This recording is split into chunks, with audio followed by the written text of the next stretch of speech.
So we're going to go ahead and formally start then. Why don't we just do just kind of our grounding, settling in. Um, I was on retreat with someone and she was really practicing saying, she had a meditation teacher who said, honey, you you zoom to your meditation object too fast. Like she, will watch her breath for her anchor in her meditation. And he said, don't go straight to the breath. It's really interesting. So it's like, well, what should we do? And that's what we do in this class is we start with this kind of stopping. So, okay, something really doable. So this is a little bit of our theme today is like, well, what can I do? If I can't put stuff down, what can I do? Well, I can maybe stop and get a sense of being grounded, like I'm just right here. My mind likes to wander, but physically, I can notice, like I can stop. Sometimes taking some deeper breaths can help. And even with thinking, like we don't need to push our thoughts away. In fact, it's really good to get clear what is happening right now.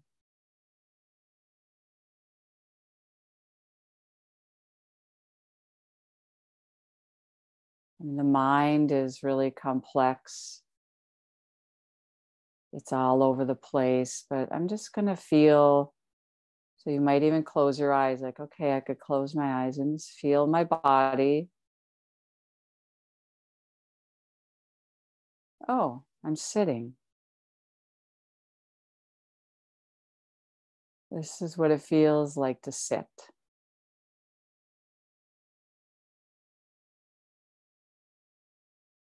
Sensing the earth.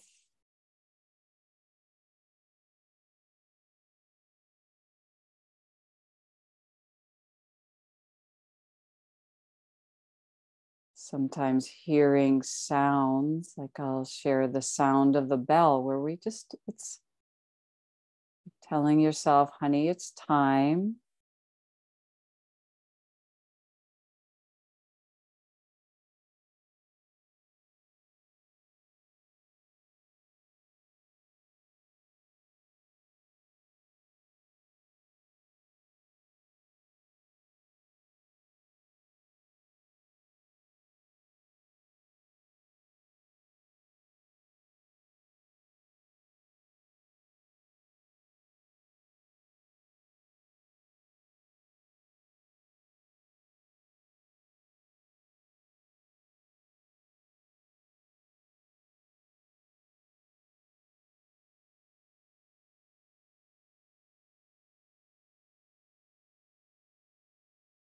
In a way, we're not forcing anything.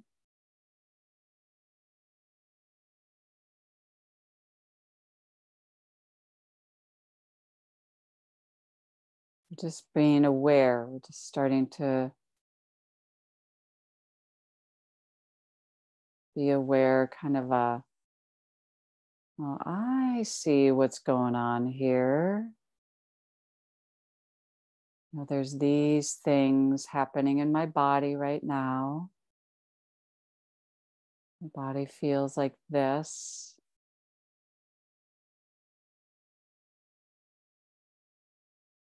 Can even be a mixture of like feeling good, feeling some pain.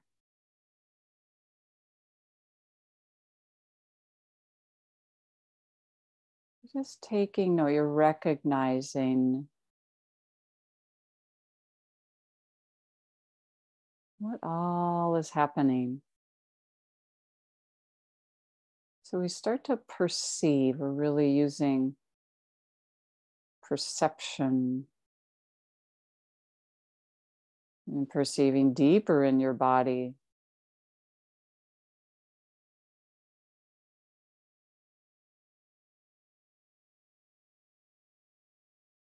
What does it feel like to stop?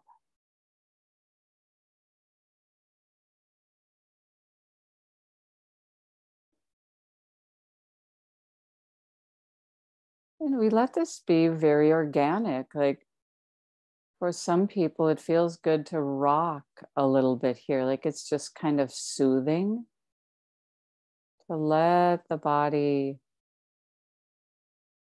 like you're breathing. And sometimes just because you're breathing, there's a little rhythm or a little movement. And it can be soothing. It can actually help you move into stillness.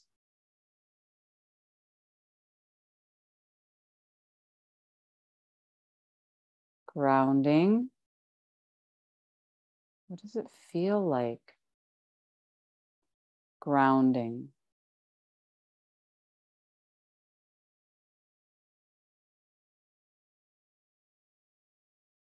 So I can have this measure of control, like instead of my mind really moving externally, I'm going to bring it inward.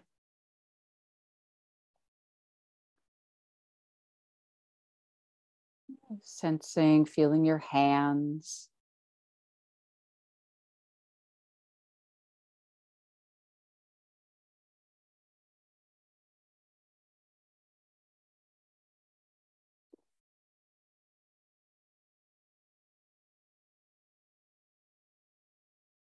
You might imagine or feel like the skin, the skin on your face, it's just softening a little bit.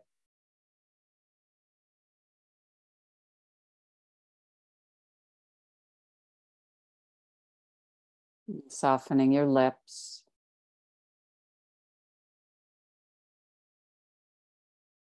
Soften around your eyes. And this softening might feel a little bit like you're relaxing.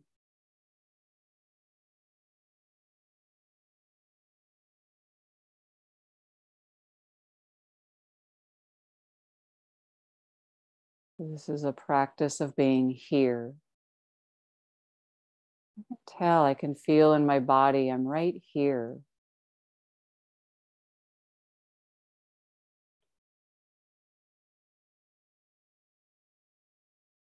Sometimes we feel that energy like I need to go do something. But right now, I'm fully just right here.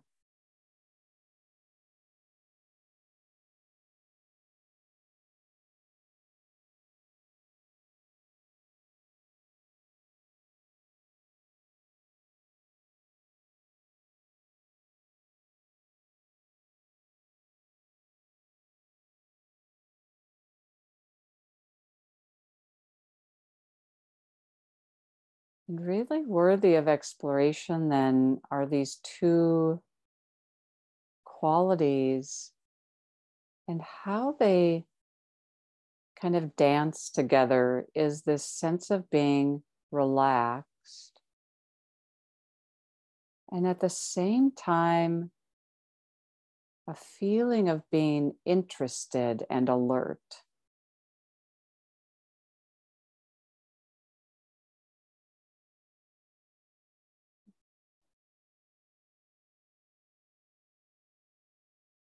So when you're relaxing, this is not the relaxation of sleepiness or falling asleep, almost like you're falling awake.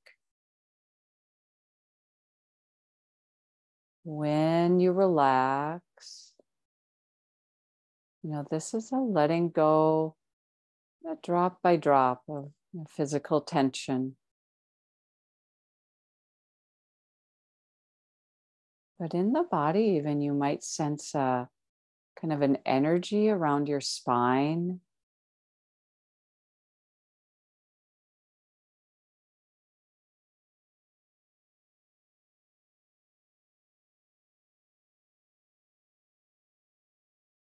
or an increase of a feeling of space in the body. So when you're relaxed, this doesn't mean that you kind of crumple up. It's like,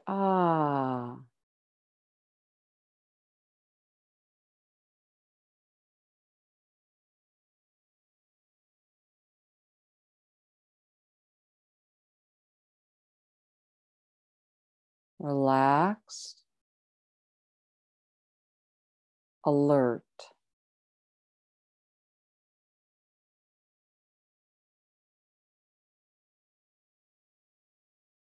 And even there's physical tension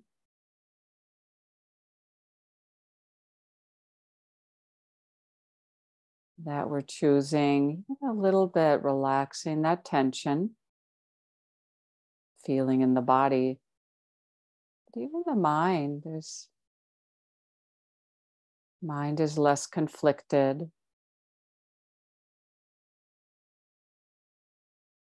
It's here.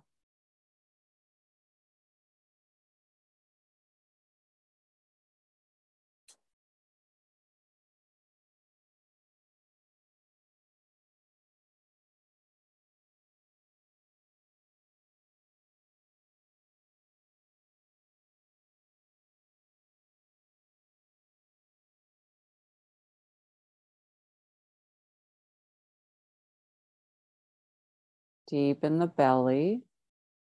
You might bring awareness into your belly. It's an area we hold a lot of emotional time, like knots or tension. Just bringing awareness into the belly. Some people, it works even to place a hand on your belly. Like, even if you feel like, oh, I don't like my belly, it's like you might play with, just placing your hand so we can remember, I care about my belly. May I be free of tension. For the benefit of all beings, may I be free of tension. And as best as I can, I'm just feeling my whole body soften.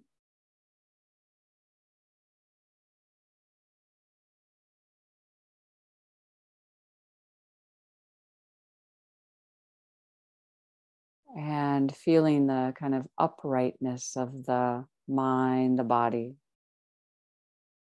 I'm interested in being free.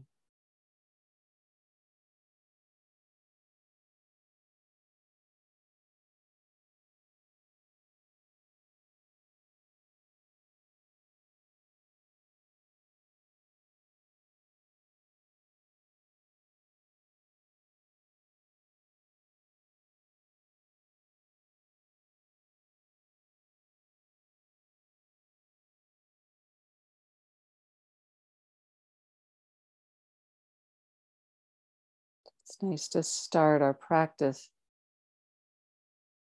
with a bright knowing. I know that it's possible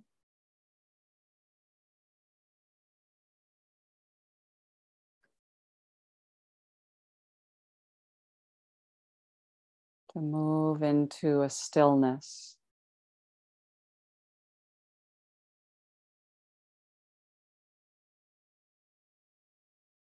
to be with things just as they are.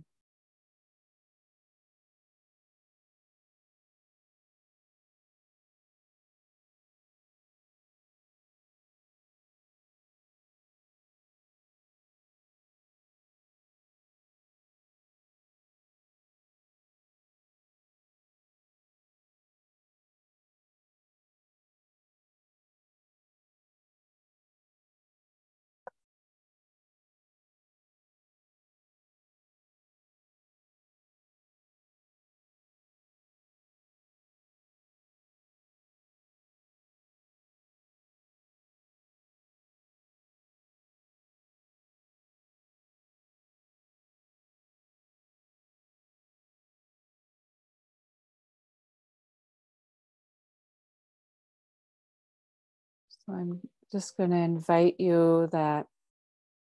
So right now we'll move into just a little time of brief, little Dharma teaching. And even when you're just listening to the words that I'm sharing, you could still practice almost a feeling of listening with your whole body, just receiving the words. You don't have to agree with me or disagree. You're just taking in the words in a sense of, this is what it feels like in my body to listen. Active listening. It's going to be a really good practice.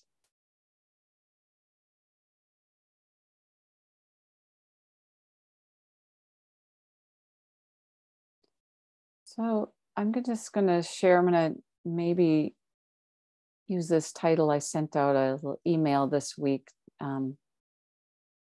to my yoga students, and the title was Understanding Control.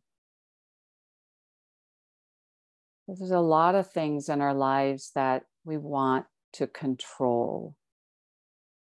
And, even with good intentions, right, that we want to be in control.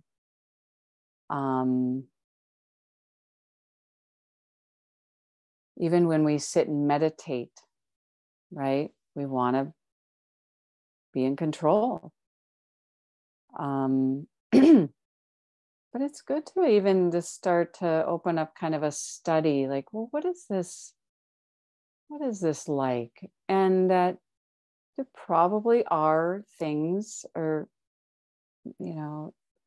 you do in your life that you have control of. There might be things you do, you have full control of. You've worked at it, maybe trained yourself of do this, don't do this.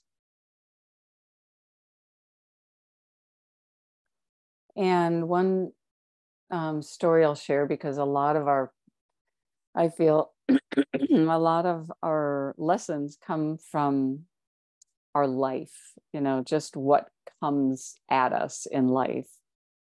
And I shared that in my home, we recently got a dog, and we decided to adopt a dog that has heartworm.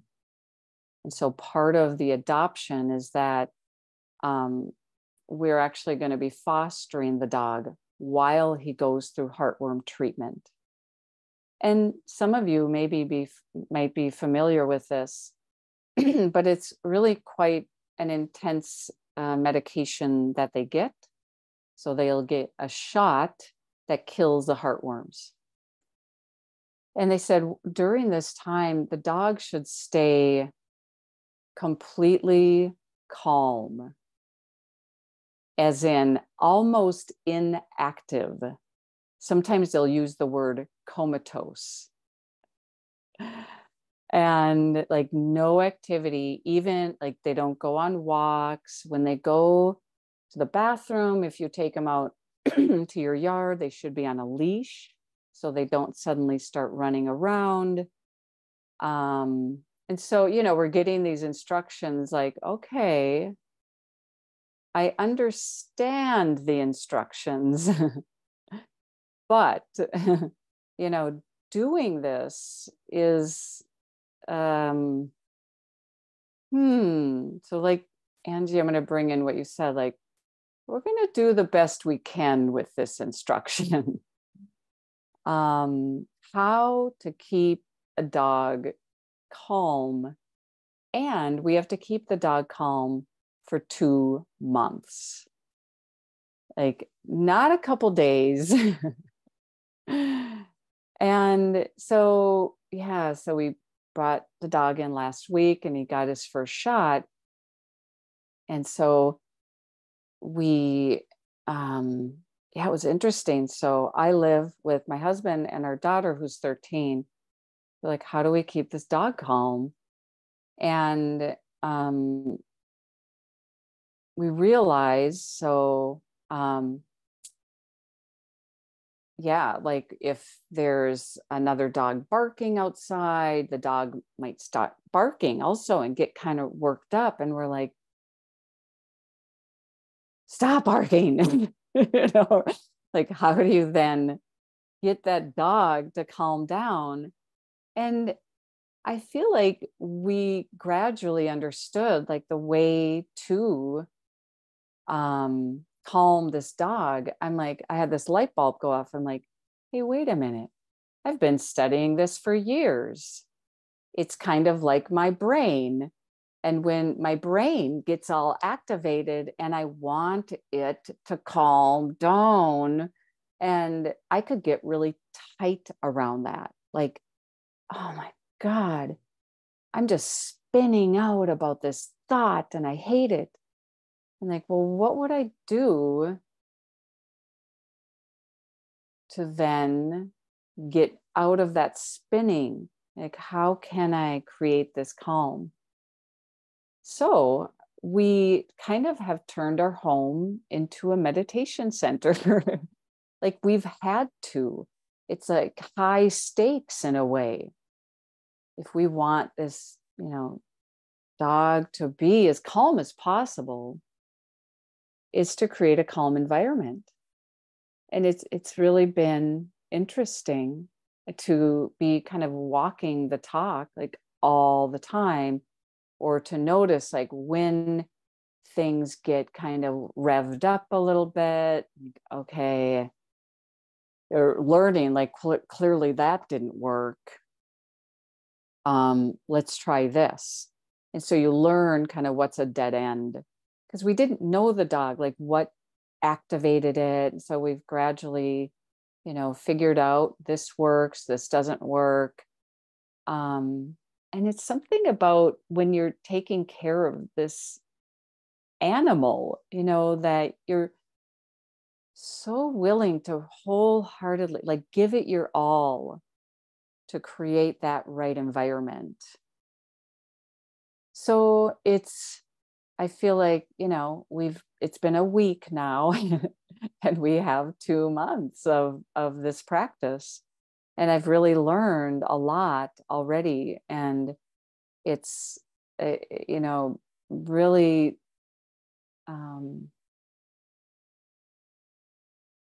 even brought home a bit more how I'm willing to practice wholeheartedly when it's for this, this beautiful animal. But, for ourselves, like, well, our practice can be a little lacking, or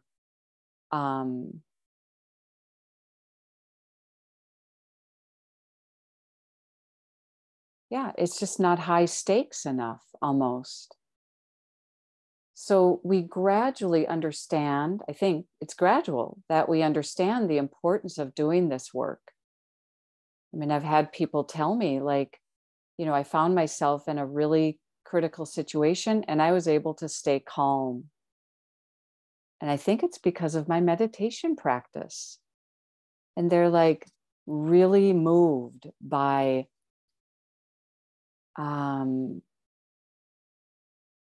seeing and learning like what has happened, what is transformed by taking this time, this formal practice kind of on the cushion.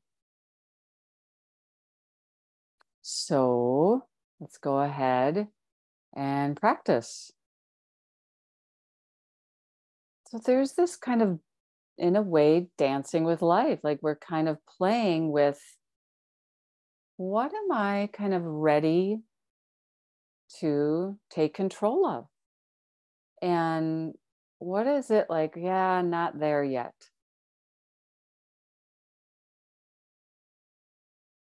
And each time we sit, it's going to be a little different. So you just bring in awareness to your body, even a fresh awareness, like, well, what works? What is this physical position? but my body is comfortable. And then I see clearly, like, well, having a body, there's work involved. There's a kind of right effort. What is this effort that leads to a feeling of being both relaxed and alert and awake?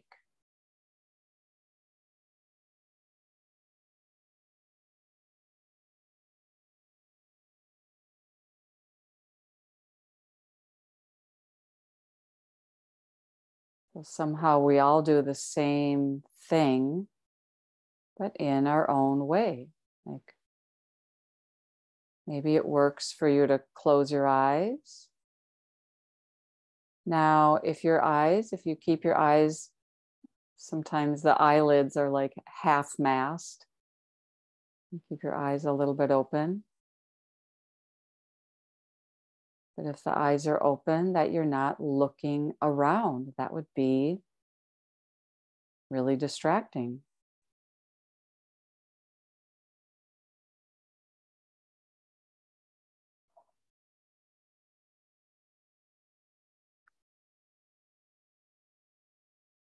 So, whatever is going on in your life, we don't need to push it away. In fact, it's good to keep it kind of right next to you. But there's some space.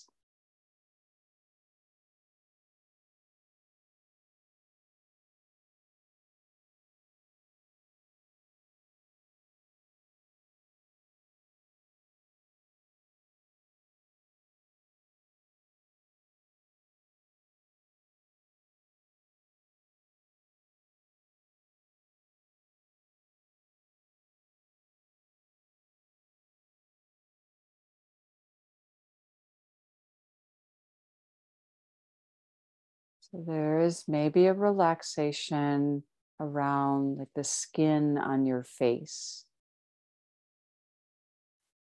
a softening.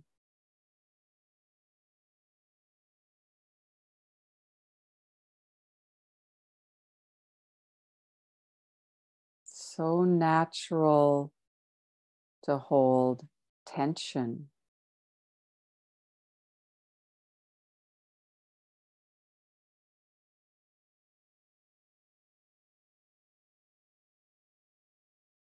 But I see it's possible to soften,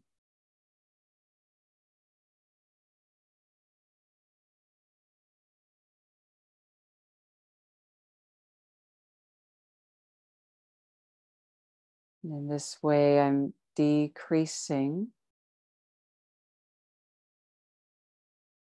the feeling of stress.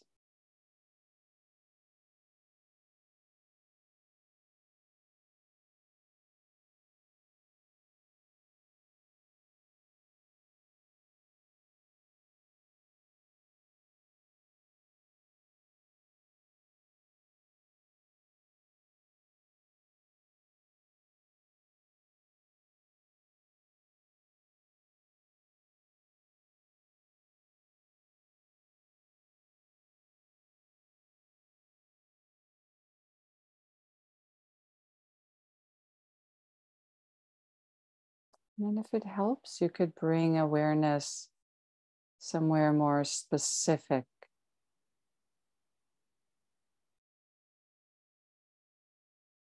One area, this is more from the Zen tradition, is to bring awareness right at the space below your navel.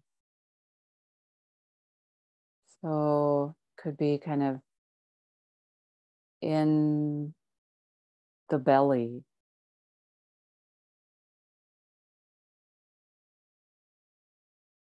deep in the belly, moving. I call that like the bottom of the ocean.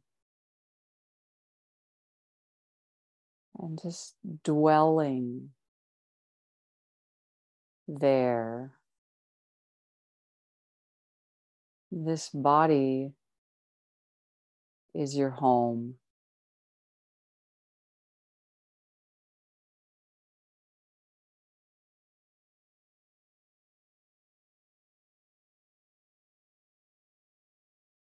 Resting awareness in your home.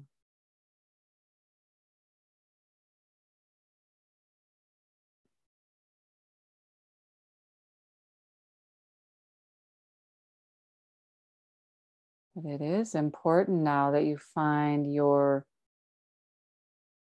refuge in your body.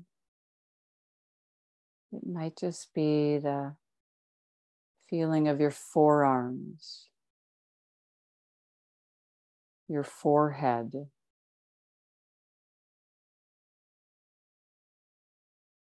your throat,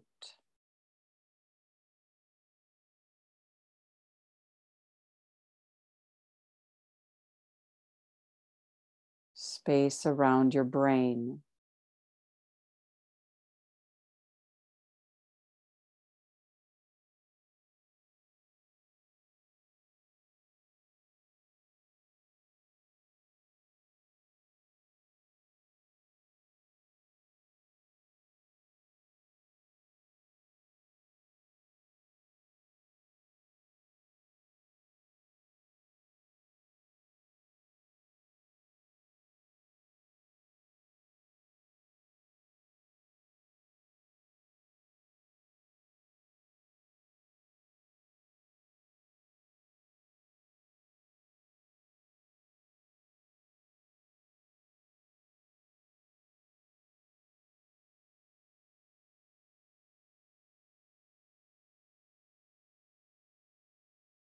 Sort of feeling into what does this feel like to be alive?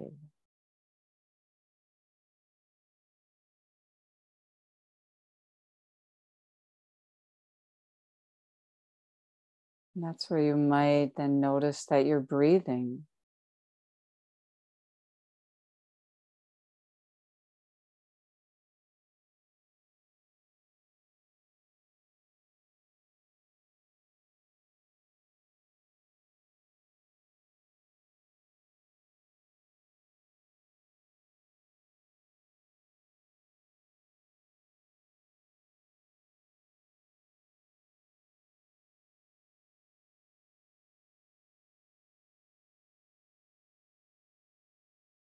So we're exploring this knowing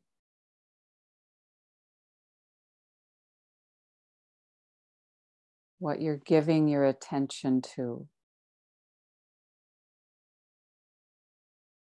What are you giving your precious attention to?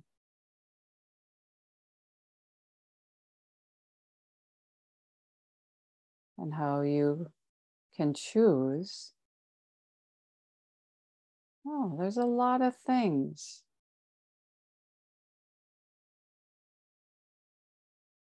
I could give my attention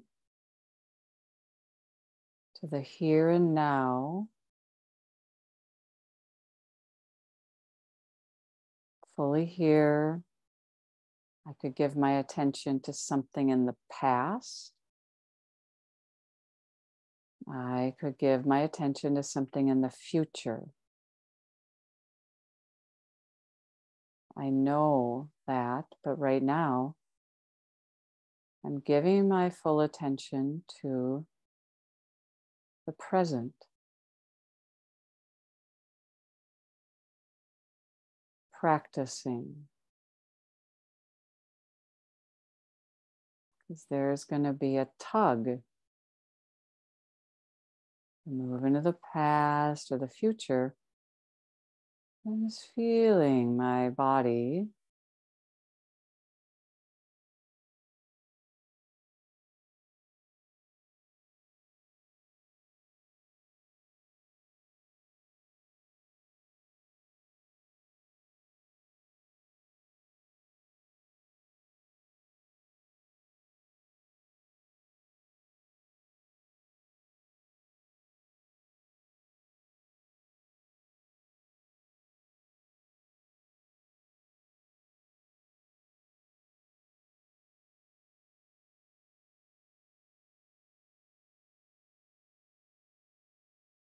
Give yourself your full attention.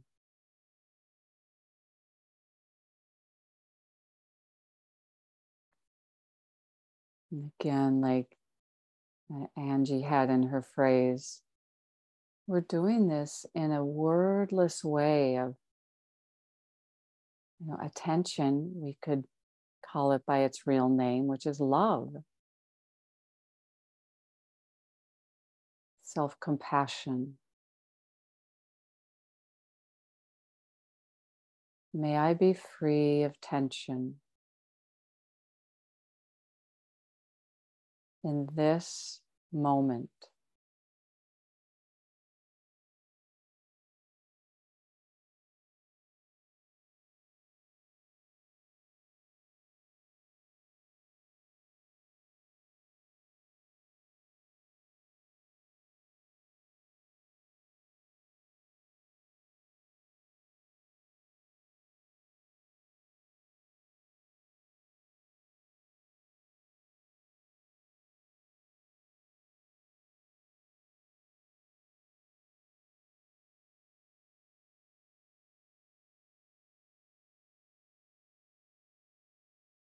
In a way, we're creating a more beautiful world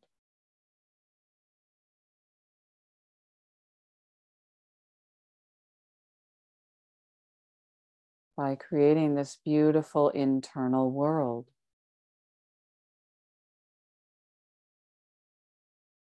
And this is something we can control.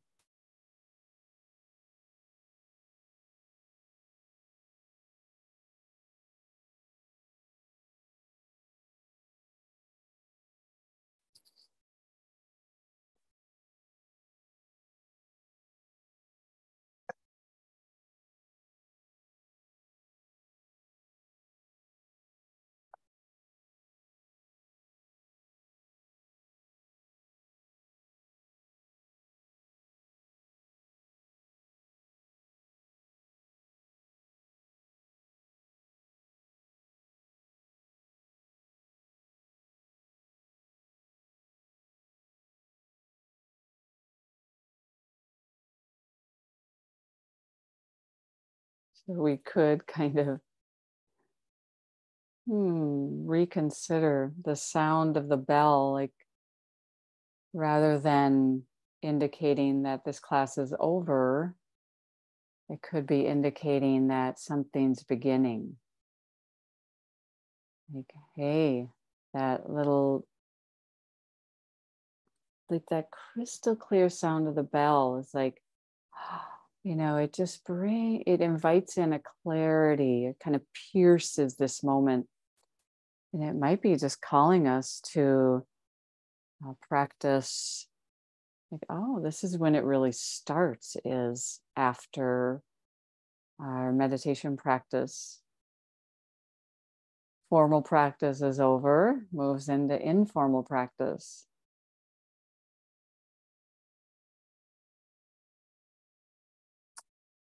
So I just want to say thank you, everyone. First of all, just say thanks for being here, staying, and doing this work that leads to growth.